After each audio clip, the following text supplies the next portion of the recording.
नमस्कार दोस्तों, मैं हूं सुभाष परियार और आप सभी का स्वागत करता हूं अपने चैनल सुभाष साइंस गाइड, जहां पर आपको मिलते हैं साइंस से रिलेटेड वीडियो। पिछले वीडियो में हमने बात की थी रदरफोर्ड के मॉडल के बारे में और रदरफोर्ड के मॉडल की प्रेक्षण, परिणाम, निष्कर्ष तथा लास्ट के अंदर कमियां भी बताई थी। नील्स बोर जो था उसने रदरफोर्ड मॉडल की कमियों को दूर किया था।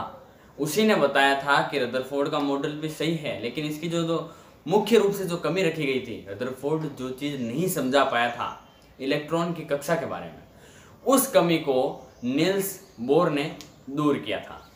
तो नील्स बोर के बारे में जान लेते हैं।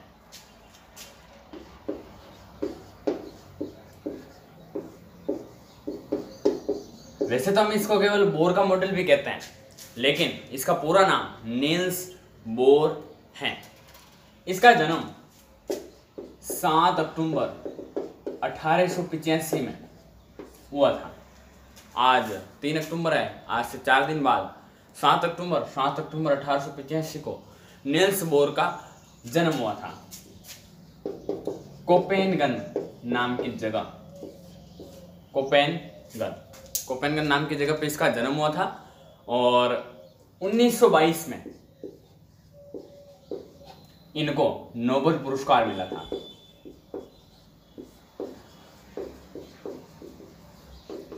(1922) में नील्स बोर को परमाणु की संरचना को समझाने के संबंध में इनको 1922 में नोबेल पुरस्कार मिला था। वैसे नील्स बोर का मॉडल कोई लंबा मॉडल तो है नहीं, छोटा सा मॉडल है। इसने केवल रदरफोर्ड को सही मानते हुए उसकी जो कमी थी उसी को केवल दूर किया था। तो उसी को हम बोलते हैं नील्स बोर का मॉडल। इसकी 3 पुस्तकें भी थी, एटॉमिक स्ट्रक्चर और दो और उसकी पुस्तकें थी। यह नील्स बोर। अब इसकी जो कमियां हैं, मतलब जो इसने जो अवधारणाएं प्रस्तुत की थी,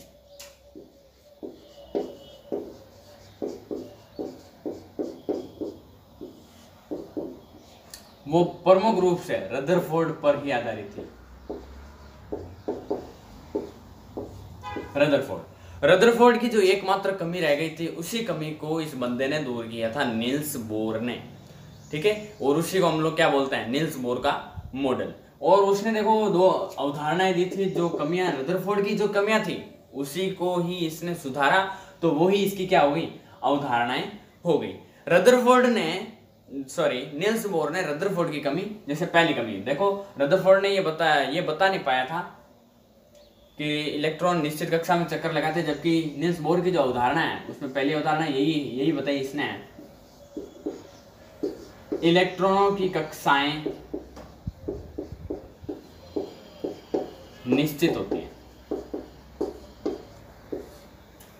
ठीक है, मतलब इलेक्ट्रॉन निश्चित कक्षा में ही चक्कर लगाते हैं। इनके कोई ऐसा था नहीं कि एक कक्षा से दूसरी कक्षा में चले गए।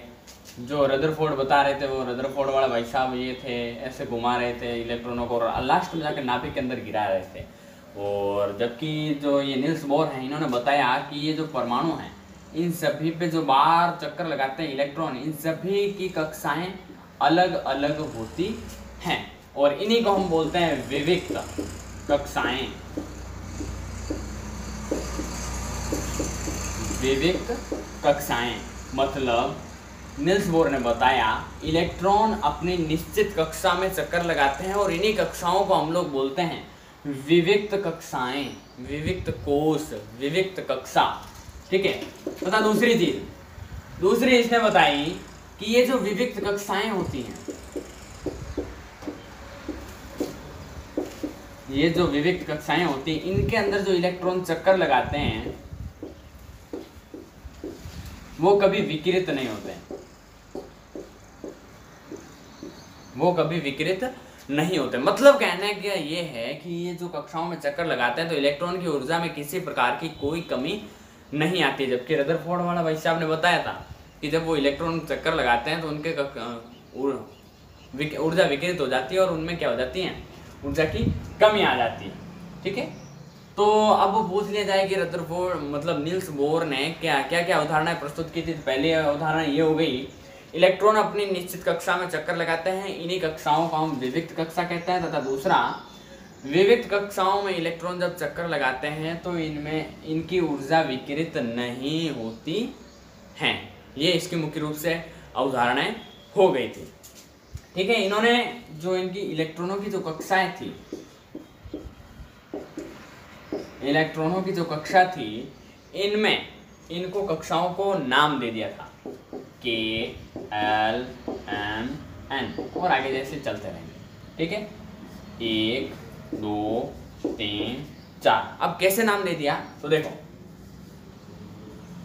ये कोई परमाणु, पहली कक्षा, दूसरी कक्षा, तीसरी कक्षा, चौथी कक्षा, ये हो गई K, ये हो गई L, ये हो गई M, ये हो गई N, या इन्हीं को ही नाम दे दिया 1, 2, 3, 4। तो पहली कक्षा, दूसरी कक्षा, तीसरी कक्षा, चौथी कक्षा।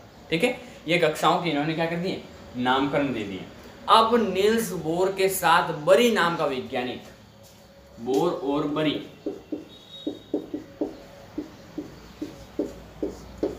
बोर के साथ बरी नाम के एक वैज्ञानिक ने इन इलेक्ट्रॉनों को वितरण करने के आधार पर, इलेक्ट्रॉन किस प्रकार से कक्षाओं में वितरित रहते हैं, इसका एक नियम दिया था, जिसे हम लोग 2n², ठीक है, के नाम से भी देख सकते हैं। इन्होंने एक सूत्र दिया था, सीधी सीधी बात और श्राप बात। ठीक है, तो उसके आधार पर हम लोग इनकी क्या कर सकते हैं, कक्षाओं में वर्गीकरण कर सकते हैं। इनकी कक्षाओं के वर्गीकरण को बोर और बरी ने शामिल रूप से समझाया था। ठीक है, तो ये छोटा सा नील्स बोर की तो अवधारणाएं थी और इसमें कुछ ज़्यादा बड़ा है नहीं, तो नील्स बोर छोटा सा टॉपिक।